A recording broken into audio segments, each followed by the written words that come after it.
maybe I'll just start with a brief introduction to myself. I'm really grateful for the opportunity to be able to participate in the World Beyond War conference this weekend, and grateful to David Swanson and Sakura Sanders, who are going to be helping me with the technical side of things.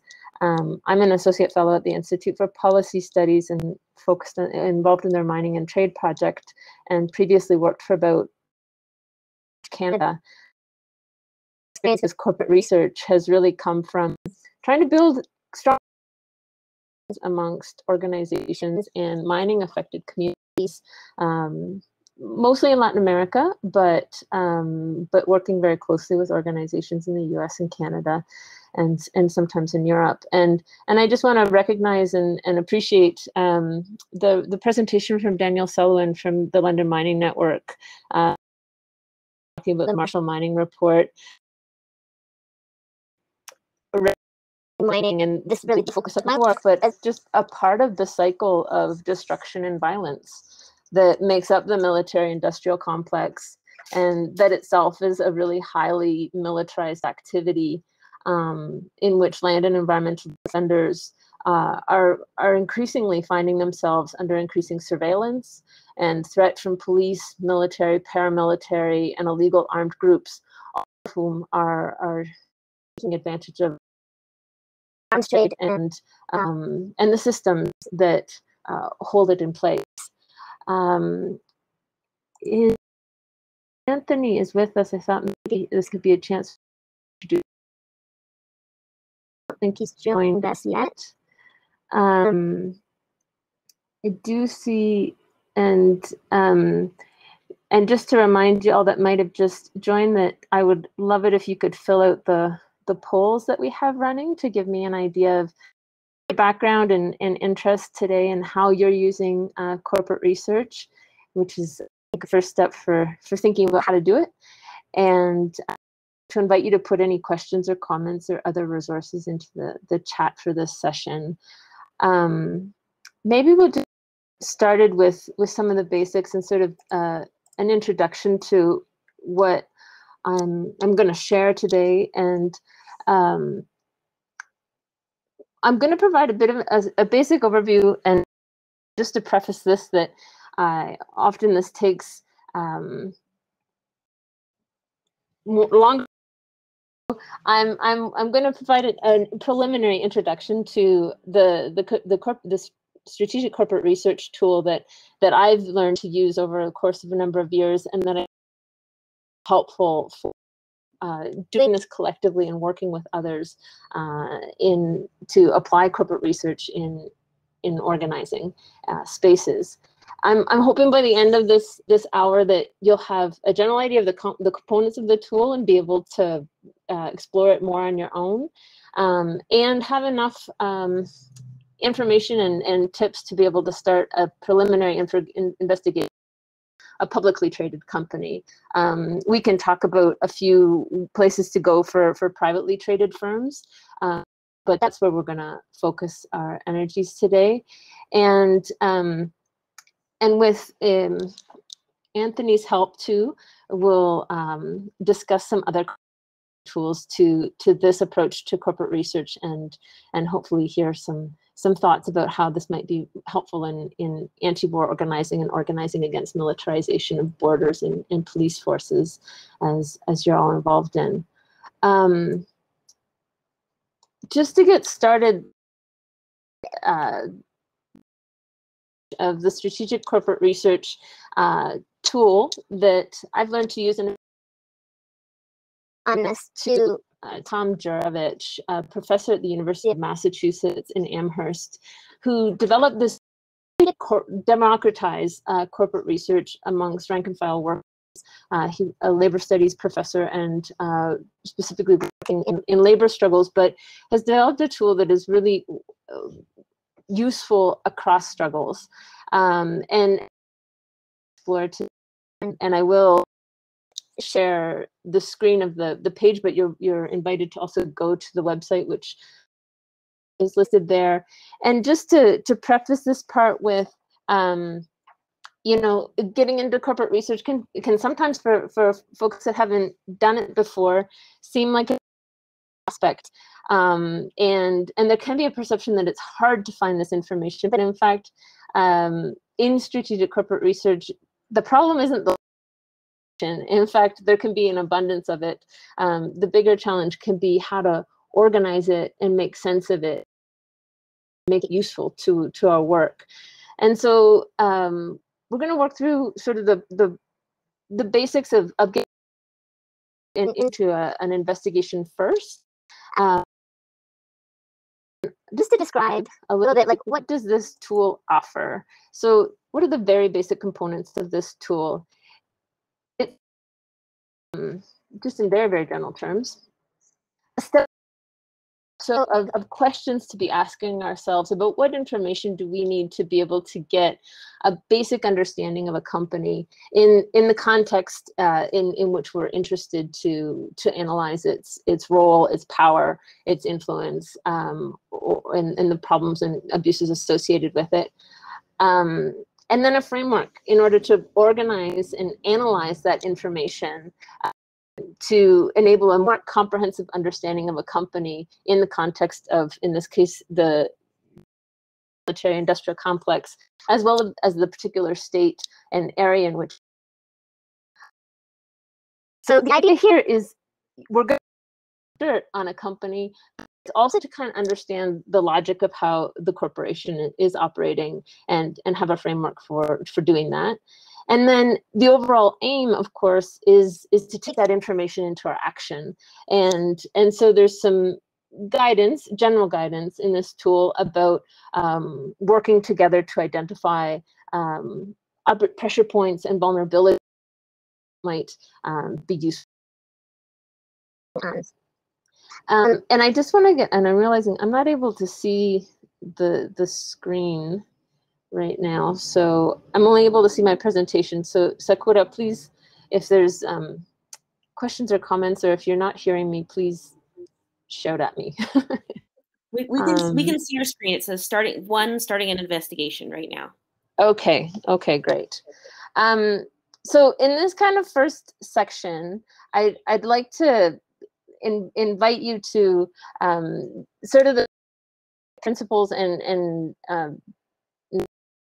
use to getting started in investing any given corporation, and these are really quite simple but necessary. So opening up a new document, and I'll show you an example of this shortly, in which to gather the rough information about a corporation question by question. I actually go into strategizing.org and copy and paste all of the questions into a single document and use that may grow to become 50 or 60 pages long after a period of time, but in which serves as a basis for keeping everything in one place.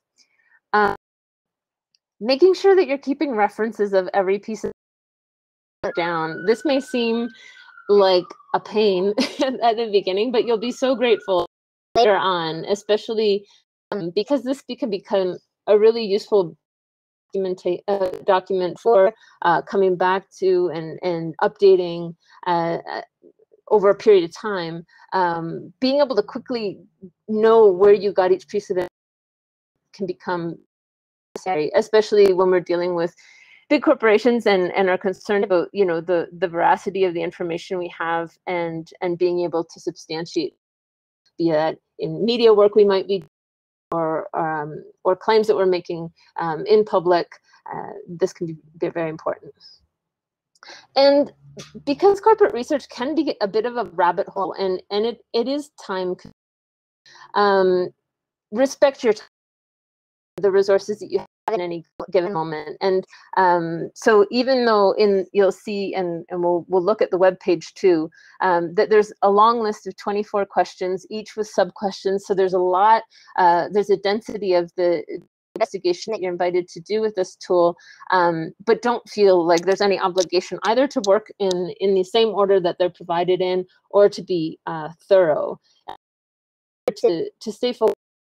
First, what's the goal and the objective of your research, and sort of focusing things where on what might be useful to your organizing. And if you get stuck, to move on or to look for help from somebody else that might have a bit more experience to contribute. And then also, oops, I've moved ahead.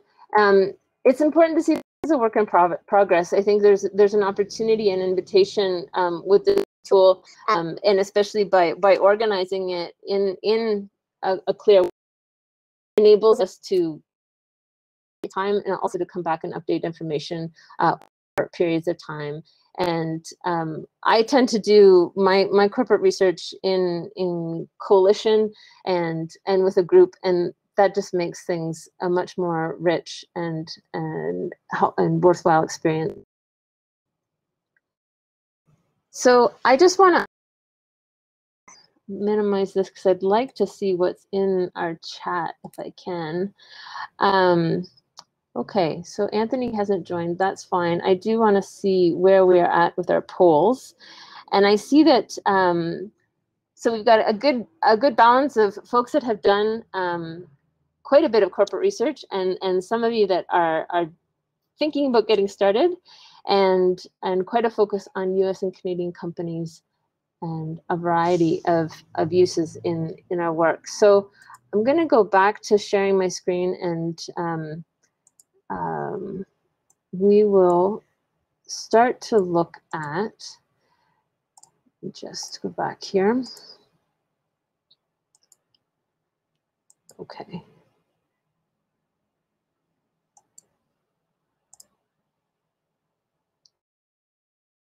So before you in order to get started, it's important to identify first what kind of company you're looking at. So from the polls, we can see that we're principally interested in US or Canadian domiciled firms.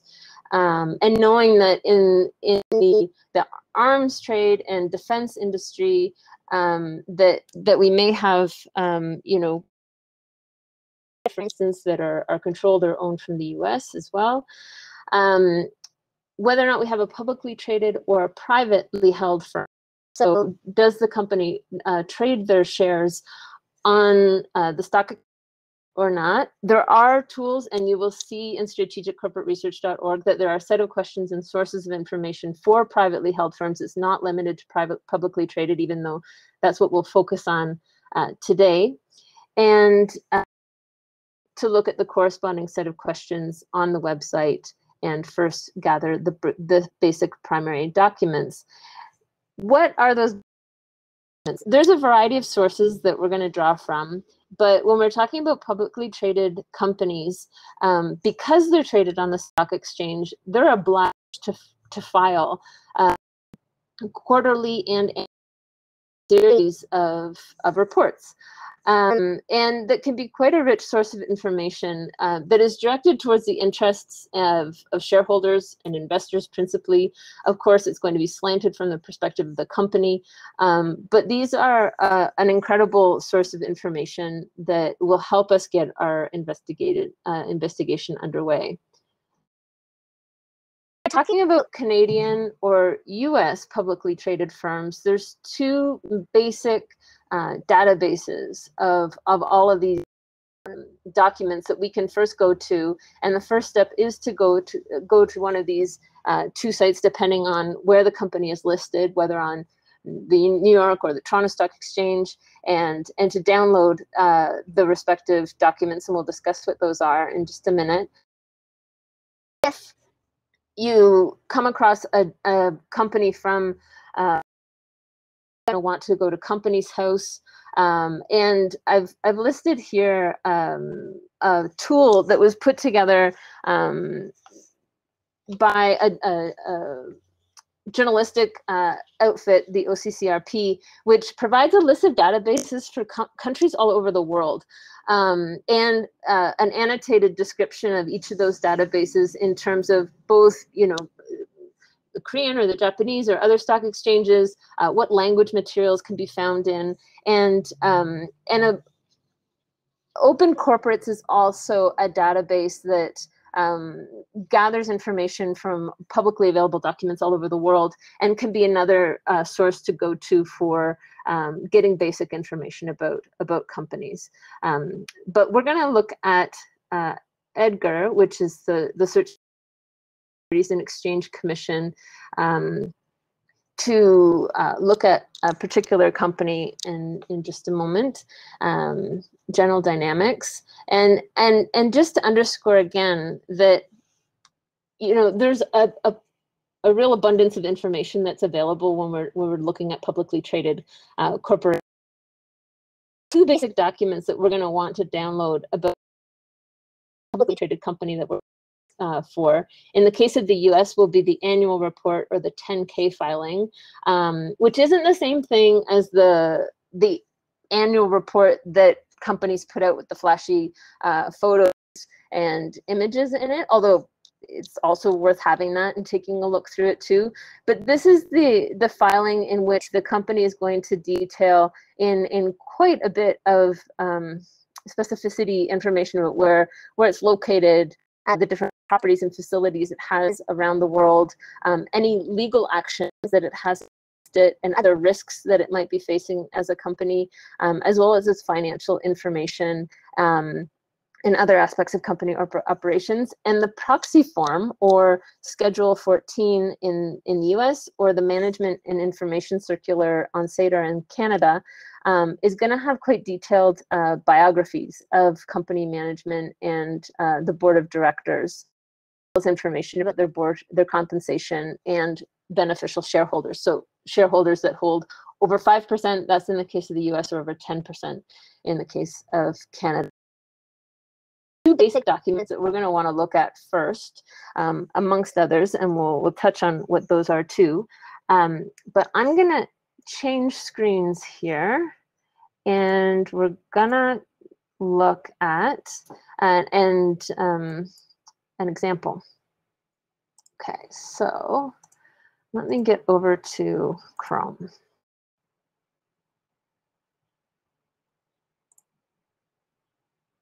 Oops. Okay, so you're seeing my.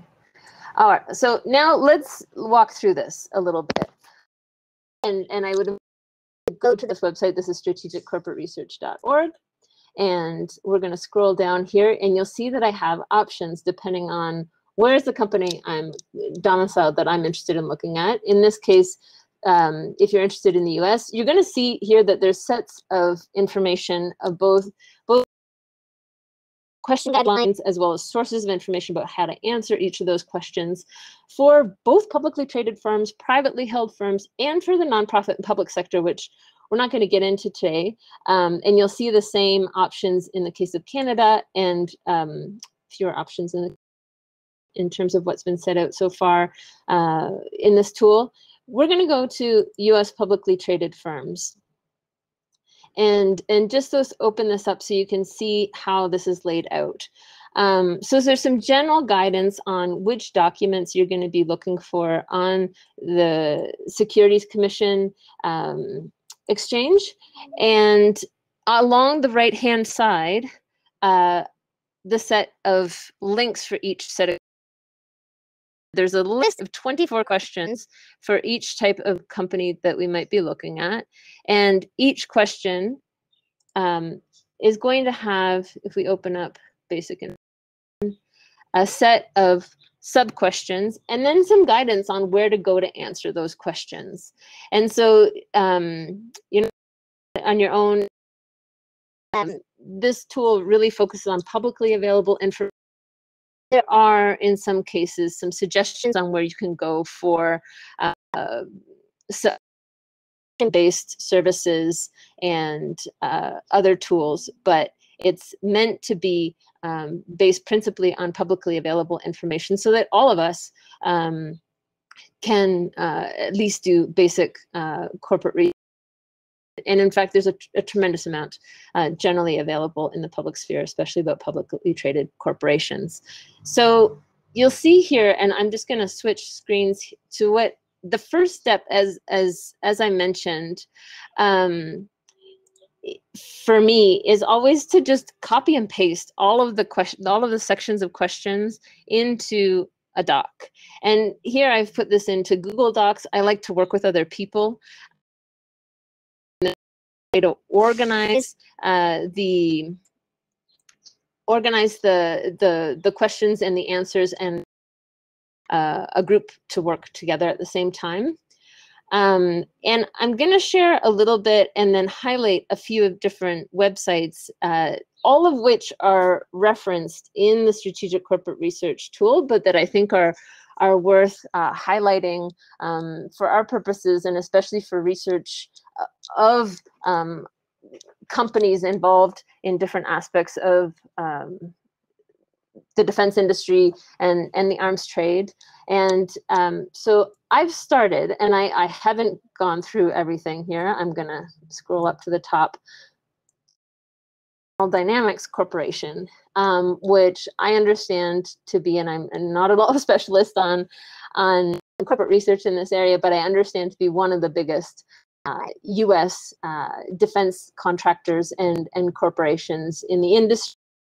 So it would be a big undertaking to complete the entire corporate profile, but you'll see that working through the questions and using very basic sources of information, we can gather a lot of information. I'm not going to go through it all, but I have highlighted just at the top here the sources that I've started to touch on, and we'll come back and highlight those after going through some of these in just a bit of specifics. But you'll see that our starting place is really the company filings. So we'll just look at the Securities and Exchange Commission website, and all you need to do, without even leaving the landing page of sec.gov, is to plug in the name of the company you're interested in looking at. So when I type in General Dynamics, I get a list of different companies. General Dynamics has a lot of subsidiaries and components to it. And if I select the number for the firm, it's going to direct me, should direct me to the specific site where Edgar has collected this company's documents.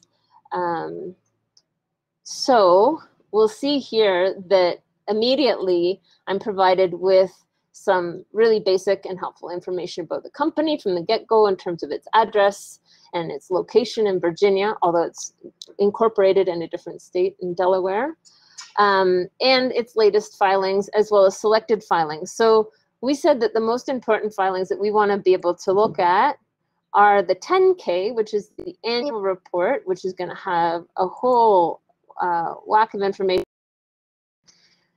proxy statement, in order to get more detail about the company management and directors, as well as the company beneficial shareholders. So we're just going to let that open up. My computer's going a little bit slowly right now, so I'm just going to flip back here to where I've started to collect some of the information. So I've tossed into, and I color code this a little bit. I've put the questions in red just to contrast between the questions and the information that I've started to gather. Here we're asked to basically just identify the name of the company, where it's located, its web page, where it trades, and so I've started to add that information in here.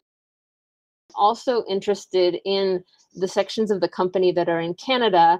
As I found that information, and we don't find this off the top here, we're gonna share a little bit more about where that shows up.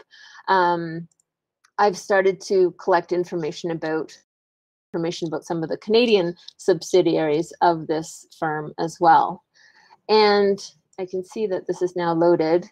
So this is the 10K form, and we're not going to run through the whole thing. You'll see that it's quite a long and detailed document, but it's worth going through, and it will be the source for a lot of the basic information that we need to answer the questions in this questionnaire in strategiccorporateresearch.org, including very detailed information about the products and services of the company, which start to give me a basic idea of how this very complex and big corporation is structured along 4 different units, and that start to lay out where, in some cases, where some of their operations are divided up and shared in different parts of the world, such as the combat systems and also the technology section. And this company has also included, and one of the aspects of this is also, and how different sections of a corporation might be more or less important to it. General Dynamics, right off the top, provides a sense of the percentage of revenues that come from each firm. So I've plugged those in too, and you'll see that I've provided references for the source of that information.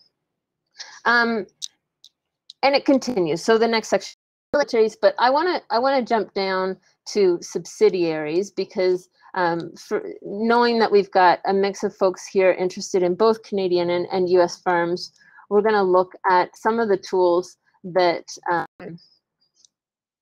that come up to identify company subsidiaries. And so that, I know, is already question 13. And so in the 10K report, there's a very handy exhibit, which is Exhibit 21. Let me see if I'm just gonna link to it from here, which is going to provide a long list of subsidiaries. I've got that link here, so I'm just gonna pop it up here. So in the 10K document, it provides me with a list of the subsidiaries. This is a very complicated list. It's a long list in addition, because of this is a very big corporation. It doesn't necessarily tell, it tells me where its subsidiaries are located, but not a lot about how it's structured. There are some other tools, great, thankfully, that folks have put together, including one that's very helpful for US-based corporations called Croctail, that allows for identifying the subsidiaries of a company. It's very easy to, I've already plugged in General Dynamics here, and it comes up with the list of subsidiaries, and it maps them onto Google Maps in terms of their location. But even more helpful in the Canadian context, and you will find a link to this through the Strategic Corporate Research page, is this intercorporate ownership page, which is which is a Canadian government StatsCan database that is set up to basically understand who owns what in Canada. And in terms of this, so this is very helpful, and as soon as it opens up for me, here we go. So intercorporate ownership basically allows, I can just plug in the company name here. You could also search by industry, or there's several filters, but we're just interested here in General Dynamics. So we're just going to go directly to General Dynamics. That I get different options. That there are 25 corporations that the Canadian database identifies, and this is really helpful for situating both how the ownership is held, so what other subsidiary these Canadian subsidiaries are held through, as well as the province that they're located in, which we'll find is very important, because in addition to that I can find on the Securities Commission, through the 10K report, through the proxy report, being able to identify the province and country of domicile of the company also gives me access to the corporate registry information of each of these subsidiaries, which then allows me to see who's the management of these sections in Canada. So so I've pulled that up, and I downloaded this already and identified for myself, okay, we've got about a dozen sections of General Dynamics that are subsidiaries in Canada that are foreign owned, but some of which will have their own management structure in Canada. And so that will be of particular importance, trying to understand, who's key management when I'm concerned about taking action in Canada over General Dynamics. And And when we go to the corporate registration for, let's say, General Dynamics Ordnance and Tactical Systems, we'll find the key management for that, which comes up with that registration information that is available free. And again, the link to that document is the corporate registry site is linked to from the Strategic Corporate Research page, and is some of the basic data that we want to be understanding. And I've highlighted here, and I'm going through this a bit quickly because there's a few other things that I want to be able to get through during this hour. Is when we start to identify the management and work through the different questions, we'll start to find connections. And so I've highlighted here René Bluin as one of the management for General Dynamics in their Valleyfield operations. And later on in the series of questions, it's not only about the corporate structure and such, it's also about its interactions at the community level with workers, with the environment, and at the political level. And one of the things of concern in terms of understanding, for instance, how the defense industry is trying to influence government is where they're lobbying. And Canada and the US have lobby registries, and in the Canadian lobby registry, and I'm just going to swing down to the end here, which is the last set of questions that come up. Here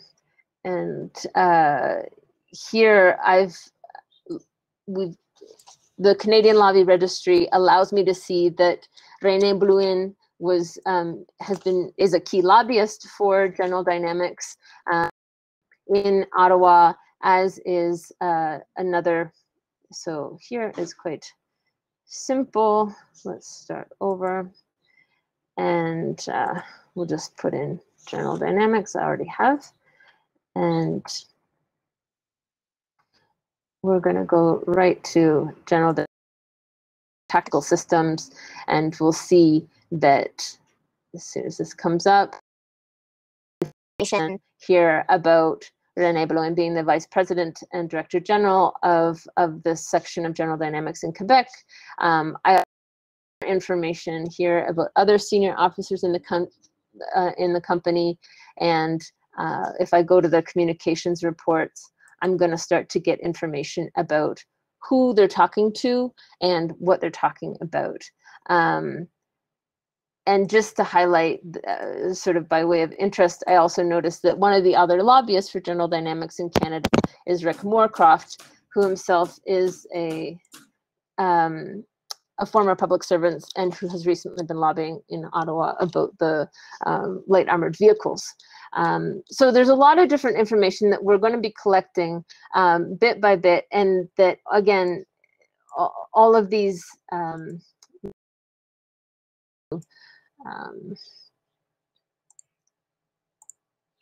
going to take us back to presentation, that we're going to be collecting and organizing in this kind of big, and it can be overwhelming, but again, this is why I encourage you all to think about working in a group and working collectively on this corporate research, but that will allow us to organize it into and then work through how to sort it out and understand it. Yes, we do have, and I'm seeing in the chat, the good jobs first. I'm going to actually just highlight that next, and Good Jobs First is linked to, in the Strategic Corporate Research page, you're going to come across a lot of different resources. You're also going to see the importance of going to the company website, especially the investor section, which itself, many big corporations also upload their filings to that page. There's corporate presentations that sometimes contain information that you don't necessarily find elsewhere. I would also encourage you, for corporations that you're following on a regular basis, to set up Google Alerts. That can be a good of more current news and happenings with a variety of different links. Be that, one of the things that I stumbled across was labor trouble at the General Dynamics section in Quebec recently, which helps me understand, okay, United Steelworkers put out this news release, so I know that there's organized workers connected to this section. That may be another ally. Specialized industry associations and industry news sites, and specifically the Jobs First group in the US, which has also got what's called the Dirt Diggers Digest Guide, which is another corporate research guide, which provides really helpful links as well. I like the strategic corporate research tool because of more the way that it helps us to organize and work through the process, but it is linked to through the strategic corporate research page as well. I've also included a couple here, Don't Bank on the Bomb, divestment sites, which are also rich in certain types of information, and also people. So as we work through this process, other workers, unions, watchdogs, researchers, human rights organizations are all going to be helpful in advancing through our research. And maybe just to highlight too, the Good Jobs First has also set up a subsidy database which tracks public subsidies to corporations, of which General Dynamics has received some. It also has a violations tracker which collates all the publicly available registrations of environmental and labor abuses through different regulatory agencies in the US. So there's some really great tools there, and they are linked to through the strategic corporate research site when you get into the sections around environmental and labor abuses. I just want to spend a few minutes before, and maybe I can ask, has Anthony joined us? And if spend 10 minutes on this last part before opening it for questions. Do we have Anthony? We don't. Not yet. No. Okay. All right. Then I'm going to keep going, and actually maybe right now that I'm going to keep going with this. So this is the other part that I think is really valuable about this tool, is having just some guidance for, okay, we've got this huge amount of information. Now, what if it's actually important? What if this is important to us? What's helpful to I'm just gonna put this in. How do we understand it, and how do we use it? So first, to ask ourselves, amongst whatever small group we're working together to do the research, what did we may have already had a good idea about this corporation. It might have been a company that we've been following for a while, but what's new? What have we learned? Are there any pressure points that have come out that have jumped out in terms of things about the company's plans or profits, public financing or contracts that it might be attaining, knowing that one of the biggest clients in the defense industry are not just the defense departments, also the immigration services and others. And then what are some of the key relationships of this company that it needs in order to sustain its business that might be the more helpful targets for our activism? And we might have also identified some moments for action. I know that there's been a lot of talk during this conference about trade shows. There may also be shareholder meetings, which are precisely what are reported on through the proxy statements of the companies, and that we can find ways to interrupt or participate in. So these are some of the things that we want to make note of. And so I just want to share a few of the underlying assumptions of this research tool, which go beyond the gathering phase and go more to the distilling and analyzing side of it. And so just to reiterate again, that the idea here is to dig up dirt on the company, although we're interested in that too, but really trying to understand a bit more the logic of the corporation and to identify potential vulnerabilities or points of leverage. And so instead of, and some of you who've worked with corporate research tools in the past may have worked with more of a web analysis where you put the corporation at the center and sort of see lines drawn out to the different actors associated with the company. In this case, we're given a slightly different type of framework to place the information and to start to think it through. What does that look like? So this is the framework, and I'm going to explain it in each of 3 sections to make a little bit more sense of what can look at first like a fairly complicated grid. And that has these boxes that I would workshop this framework as a group, put it on the wall with some tape and put up a bunch of stickies to sort of summarize and reflect on the key information that we've been finding. First, to understand command and control. So, today, globalized, an individual or a single person or even sometimes a single company that influences a company. It can be both management, it can be both board and stockholders and investors and even other controlling companies, such as in the case of Canadian sections of General Dynamics that have as their parent company, this very big US firm. So we want to put together the different pieces of information that we found about both the inside and outside actors that influence decision-making taking place in the firm. We're also invited as part of this tool, oops, and I jumped ahead, so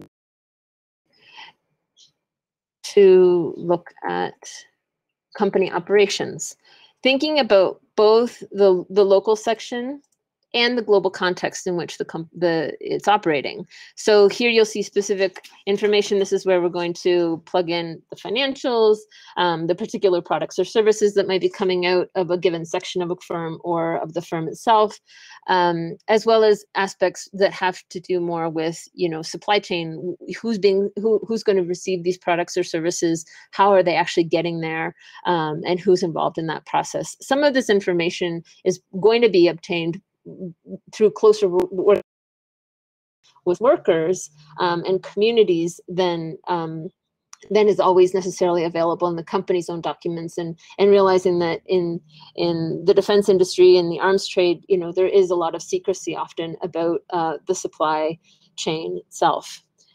But that's a second level of analysis that we're going to organize and sift through and distill and reflect on the information that we've gathered.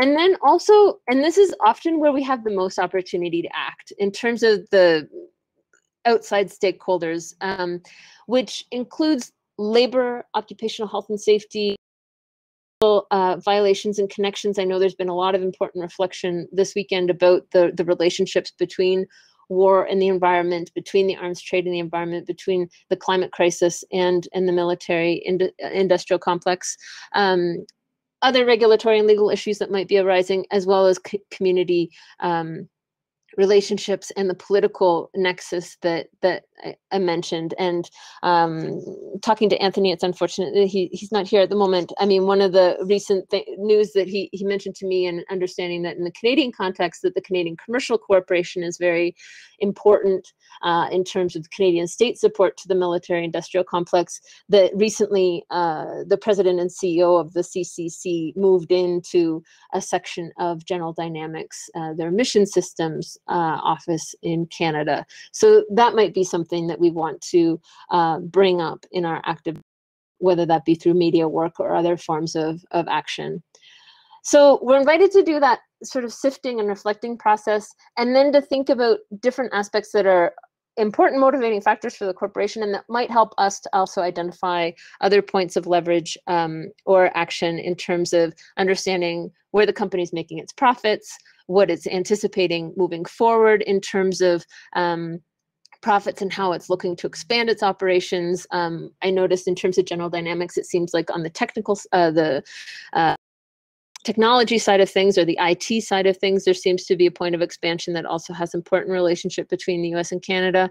But often where we have more points of leverage and points of vulnerabilities is more around the decision makers, the revolving door between government and industry, and calling out that, or the client relationship between our states with the arms trade, and denouncing the deals that are being made and the contracts that are being signed, or the key relationships in terms of the company maintains its profits and its growth plan through a whole range of relationships that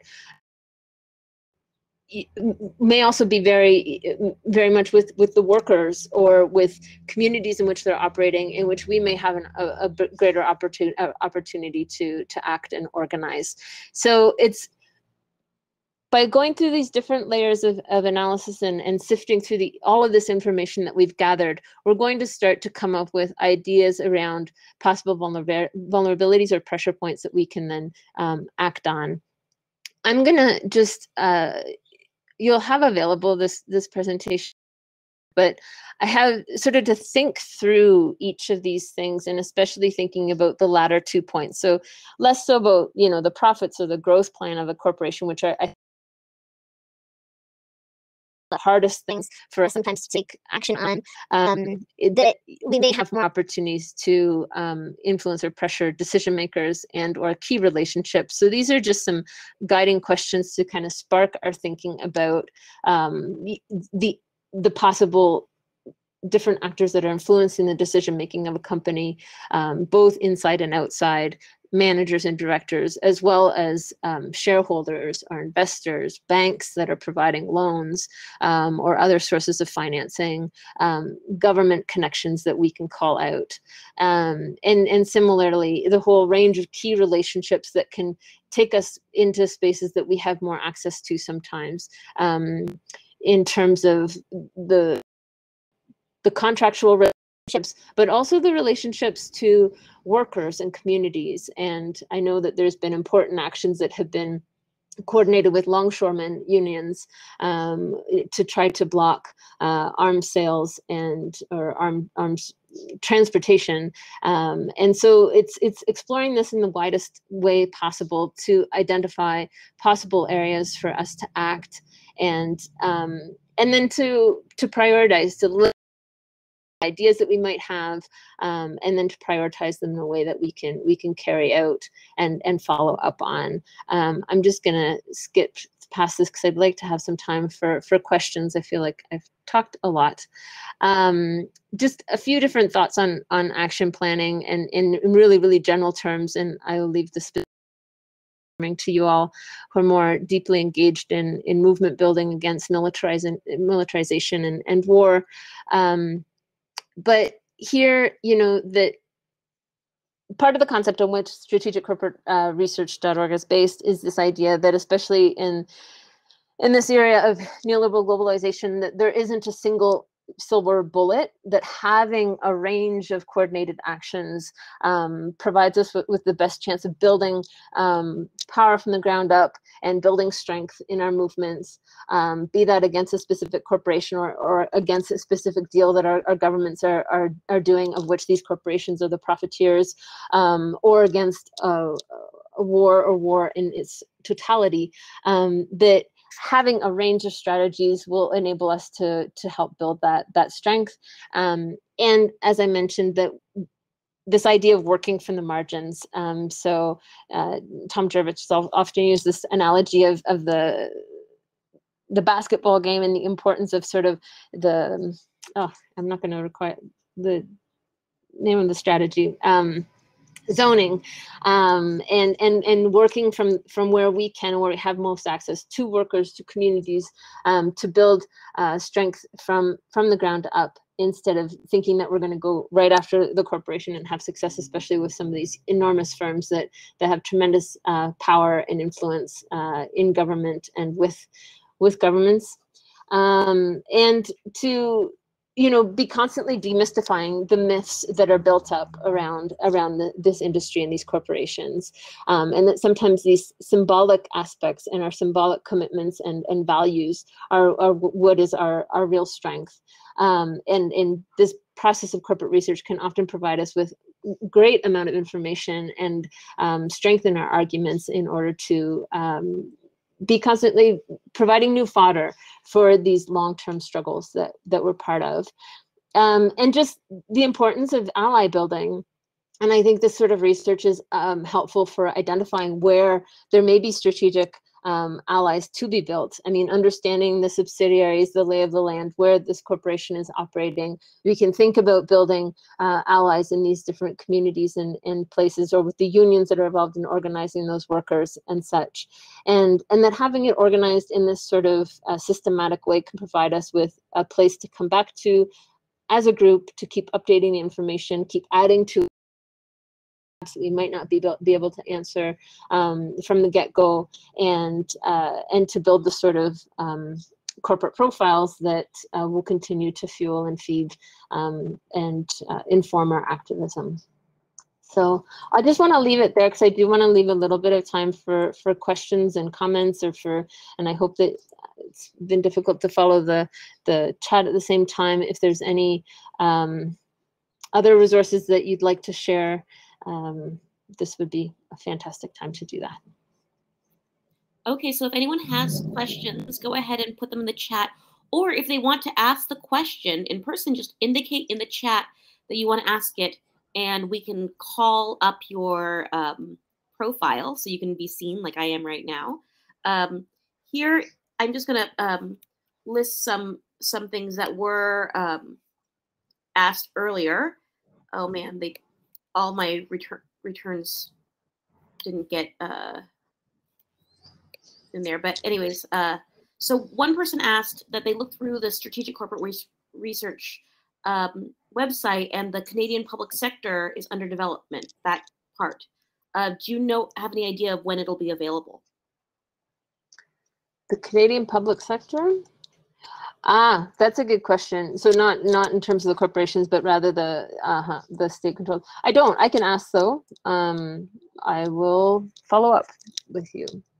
If you just want to leave your email, I will leave Tom Jervich about that. I'm not sure when that will be. Okay, well maybe when you find that out, you can send it to Rachel, because everything is, I want to remind people that all this presentation, and if you missed a web link or something, it's all going to be available afterwards. Both the PowerPoints, the recording, and any additional resources. And the other question, which you largely answered, was do you have good jobs first in your resources? So I think you went over that a good amount. Another person, it was me. I'm the person. I asked, what are some red flags to find out if a company has financial troubles or is vulnerable? So I don't really know what I'm looking at when I go through the finances of these companies, which is present in these documents. So the examples you could use or things to look out for would be great. Yeah. Just to take a moment, since we have a couple of minutes, I do just, and because of the specific mention of the Good Job site, I think it just might be worthwhile taking a moment to look at a couple of those links, which are really valuable, and that I did pull up here because I thought that they were important too. There we go. Okay, so this is, so the corporate research project of the Good Job site has its Dirt Diggers Digest guide, and in part 4, there's actually a very helpful set of links here that are specific to the aerospace and military contracting industry. That are more industry-specific sites that you'll want to explore and get familiar with in order to respond to some of the more sector-specific questions that come up in the research. Also, the violation tracker, which I mentioned, which is really a helpful tool. Just gonna see here. We're just gonna go to General Dynamics just to get a quick look. There's you'll see that the violation tracker in this case quickly comes up with 139 for different sections of the company. So it lists both the company and the parent firm, and it'll take you to the nature of the violation and more information about the penalty amount and the nature of that if you continue to click through. And just also to highlight this subsidy tracker. Our governments are tremendous supporters and contributors to this industry, and that this is a great source for, at least in the U.S., to identify different subsidy that have been obtained, and we'll see that here there's 350 dynamics. So a lot of different contributions, different sections of the company that have been obtained that you can organize and explore in more detail. So just I'm glad that that question was brought up. I think it is a great and helpful resource, and especially for US-based firms. And in complex, we know that the U.S. corporations play a huge role, and so being able to navigate that is really helpful. In terms of red flags on the financial side of things, and just to say that this is one of the questions that I wish Anthony and others who are more familiar with military contractors and arms trade corporations were here for, but I think that, and there are some, like a really basic sort of introduction to even what sort of financial looking for, to be able to just even approach, like I certainly felt intimidated the first time I was looking at a company's financial accounts. I think a lot of us that maybe haven't gotten into those similarly might feel intimidated by even open them out. So open them up. So there is some basic guidance on the site, a video and presentations about how to identify those key details. But I think some of the vulnerabilities in general, and this is without a great knowledge of this corporate landscape, so I don't want to speak in great specifics, can often be when, you know, that they're in order to build new facilities, and company doesn't have a tremendous amount of income itself, that it may be in a vulnerability in terms of looking for that financing, and being able to, I mean, starting to follow a corporation and spending some time doing that.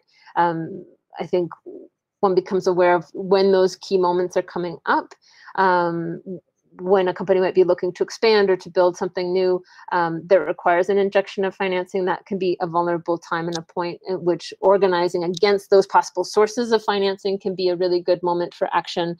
I think having better knowledge, and I don't have a tremendous amount of knowledge about the competition in this landscape, as to when companies are in the red or who are unable to their products and services. But again, I wish that Anthony were here to an injection of some more specific knowledge in this industry, because I mean, in the mining industry, you have a whole set of companies that have no income of their own, and so are completely reliant on share sales or injections of money from larger corporations at given points in time. And those can be important moments that you do generally know where to come up, because they tend to be around the time that they're getting or trying to or have just gotten permits and are trying to finance the building of a new mine, and those would be moments of vulnerability rather than sort of necessarily red flags in and of themselves. But I would also encourage, and I think that there's other good tools on this for looking at issues around corruption. I would look to a tool like Finance Uncovered and others that really specialize on providing some training about how to read company books and look. And I will just cite into the chat while we're talking.